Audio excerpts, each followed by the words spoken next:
ერთი ძალიან მარტივი ხრიკი უნდა გასწავლოთ, რომლითაც სამნიშნა რიცხვი, რომელიც ერთნაირი ციფრებისაგან შედგება, შეგიძლიათ ძალიან მარტივად გავყო 37-ზე. მაგალითად, თუ მინდა რომ 999 გავყო 37-ზე, ნახეთ მხოლოდ რა უნდა გავაკეთო, ცხრიანების ჯამი უნდა ავიღო. 909 მივუმატოთ არის 18, 18-ს 9 არის 27. ესე იგი ჩვენი განაყოფით იქნება 27-ის ტოლი. ანუ მოცემული სამი ერთნიშნა რიცხვის ციფრთა ჯამი უნდა ავიღოთ. 5-ის 5-ისა და 5-ის ჯამი რადგან არის 15, ესე იგი ჩვენი პასუხიც იქნება 15-ის ტოლი.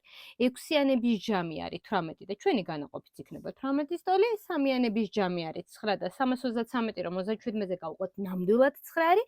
მოდით 111 რომ გავყოთ 37-ზე, ამის პასუხი თქვენ დაწერეთ. მე მგონი ძალიან საინტერესო და მარტივი ხრიკია იმისთვის, რომ ბავშვებს მეტი мотиваცია გაუჩინოთ სწავლის. თუ მოგეწონა ეს ვიდეო, აუცილებლად გაუზიარე შენს მეგობრებსაც, თანაკლასელებსაც, გამოიწერე გვერდი, რომ არ გამოგჩეს ძალიან ბევრი საინტერესო მარტივი ამოხსნის გზები და ხრიკები, რომელსაც მე გასწავლი. ასე რომ გამოიწერე გვერდი და გამომყევი წინ ძალიან ბევრი საინტერესო ვიდეოები გელის. ერთად ვიმოგზაუროთ მათემატიკის ჯადოსნურ სამყაროში.